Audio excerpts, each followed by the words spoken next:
नाना खुद घरात आला तेव्हा त्याचा 10 वर्षाचा तुक्या अंथरुणावर नव्हता. नाना घाबरून तुक्याला शोधण्यासाठी पळू लागला. तेव्हा तुक्या दारापुढच्या लिंबावर चढून भुताचा मळा पाहत होता. तो बापाला म्हणाला, हे आबा, मी हाय नव का? मी भूताचा नांगूर बघतो या. नानाला त्याचा राग आला. ते पोर झाडाच्या शेंड्याला होतं म्हणून वाचलं. नानानं शिवी हासळली. पडव्या, खाली ये. नाना वयानं तरुण होता. जुना पहिलवान आता कुस्ती सोडून संसार करीत होता. ताकदवान, धाडशी म्हणून गावात त्याचं नाव होतं. घरात साप निघाला, कुत्रं पिसाळलं, गाडी रुतली की नाना पहिलवान न चुकता पुढं असायचा. तुक्या खाली येताच त्याच्या डोकीत एक बुक्की बसली आणि त्याच्या आईने त्याला उचलून घेतला. अगदी बापावानीच ग बाई, असं म्हणत ती तुक्याला घरात घेऊन गेली. नानाचा तुक्या अवघा 10 वर्षाचा होता. त्याच्या खोडीला गावात जोड नव्हती. उभी शेंडी, गोल चेहरा, खोजे डोळे, बसकं नाक असा त्याचा अवतार असे. बोलण्यात तो भारी हुशार असे.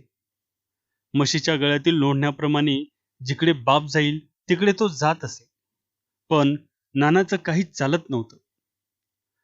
तुक्या अगदी सावलीवाणी बापाच्या मागं फिरत होता. पावलोपावली तो भांडण काढीत होता.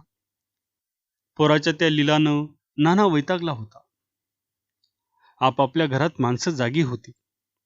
भूताच्या गोष्टी सांगत होती. नाना दारात बसून चिली मोडीत होता. इतक्यात भुजा कैकाडी आला. त्याला तलफ आली. त्यानं आपली चिलीम भरली. पौष महिन्याची थंडी ओरबाडीत होती. अंगावरचं पटकूर सरळ करीत भुजानं झुरका मारला आणि सारा धूर गिळून प्रश्न केला, नाना, भूत नांगूर धरू लागली. आता मोर काय होणार या जगाचं? अरे बाबा, हा कलियुग आहे. नाना गंभीर आवाजात म्हणाला.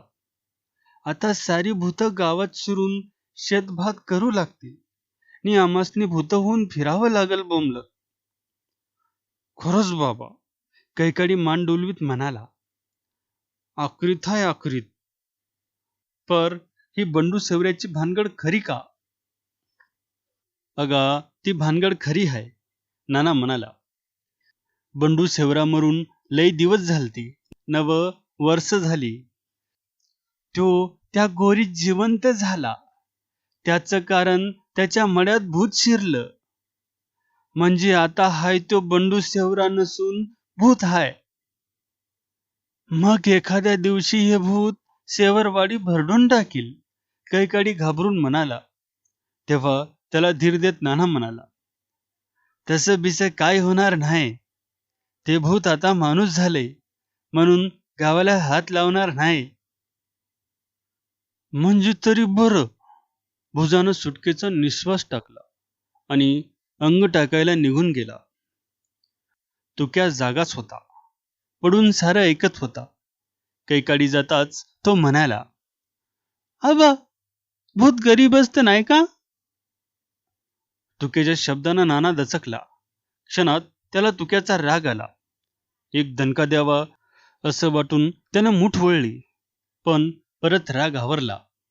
मनातल्या मनात चरफडत त्यानं अंग टाकलं. फाल्गुन महिना होता. दिवस मावळत होता आणि त्याच घडीला चंद्र उगवत होता. पुनवेची रात उमलत होती. रानात गुऱ्हाळं लागली होती. लाकडी घाणे हुंकारत होते. मळ्यामळ्यात उसाच्या राशीतून गुळाच्या भेली उत्पन्न होत होत्या. शिवारात गोड वास रेंगाळत होता. नाना खोत उसाच्या वाड्यांचा भारा डोकीवर घेऊन गावाकडे निघाला होता. त्याचा तुक्या सलग ऊस तोंडाला लावून चपळीत मागून पळत होता. मध्येच थांबून लंगोटी सरळ करीत होता. तेवढ्यात आडव्या वाटेने भुजा कैकडी आला आणि नानाबरोबर चालता चालता भुजा म्हणाला, तुमचं हे फार भारी चावट हाय. त्याला साळत तरी घाला, नुसतं भूतावानी हिंडतय. नका, तेवढं बोलू नका, नाना म्हणाला. हे पोर मास्तराला मुतवल ने मुतलास का म्हणून मग हगवल. ह्यो बिब्या आहे बिब्या.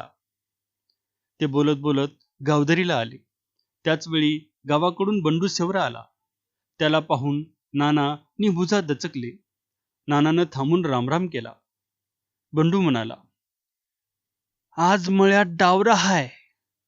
आजपासनं माझं गुऱ्हाळ उभं राहतंय. 5 बकरी मारल्या ती. तेव्हा जेवाय या. गावाला आवतण देऊन आलोय. असं म्हणून सेवरा कैकाड्याकडे फिरू लागला. ए कैकाडी, तू बी ये, कडान खाया. कैकाडी मागं सरला नि नुसतीच मुंडी डोलू लागला. सेवरा मळ्याकडे गेला तेव्हा कैकाडी खालच्या आवाजात म्हणाला, खरंच बाबा भूत, तुम्ही रामराम केला. तवा सेवऱ्यानं रामाचं नाव घेतलं नाही. अगदी बरोबर. नाना कैकाड्याची तारीफ करीत म्हणाला, भुजा, तुला डोसका आहे बरं. अरे म्या मुद्दाम रामराम ठोकला. पर भूत बी बेरकी हाय. त्यानं रामाचं नाव घेतलं नाही. पण आबा, हे भूत गरीब हाय. तुक्याला गप्प राहवले नाही. नाना चिडला. त्यानं तुक्याच्या बोडक्या डोकीत जोरदार ठोसा हाणला. तशी त्याच्या तोंडातली उसाची चुई गळून पडली. जेवणवेळ झाली होती. चंद्रप्रकाशात सृष्टी नाहून निघाली होती. दुधासारखं चांदणं ओसंडत होतं. सेवरवाडीची कौलारू घरं चांदीच्या घरासारखी दिसत होती. भूताच्या मळ्यात कडान खायला जावं की न जावं हा भयंकर पेच सेवरवाडी पुढं पडला होता. साऱ्यांची नानावर भिस्त होती. नाना आला तर आपण येणार असं सारेच म्हणत होते. परंतु नानाचा तुक्या उघडा बोडका दूर उभे राहून ऐकत होता. त्यामुळे नाना कांकू करीत होता. आपण निघालो की हा तुक्या येणार याची भीती नानाला वाटत होती. सर्व तरणी माणसं एका लिंबाच्या झाडाखाली बसून विचार करीत होती.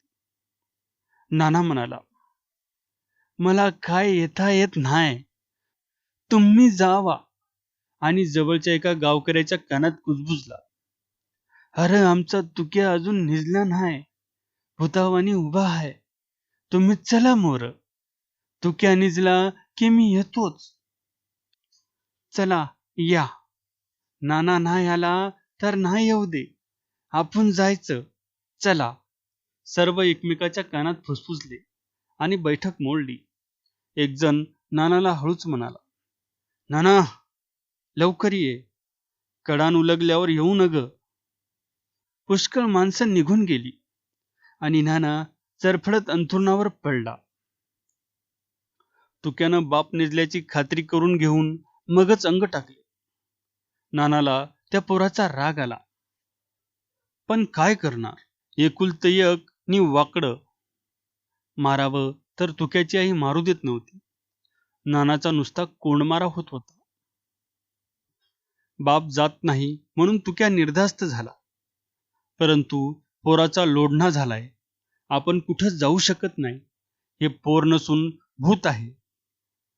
मारावं तर मरल, न मारावं तर मागचं टळत नाही. असा विचार करीत नाना पडला होता. वरचेवर तुक्या निजला की नाही याचा कानोसा घेत होता. उशिरानं तुक्या घोरू लागला. नानाला आनंद झाला. तो तुक्याला अंगावर घालून उठला. बायकोला जागी करून म्हणाला, मी निघालो डावरा जेवायला. जावा. निजला का तुक्या. बायकोनं नानाला सांगितलं.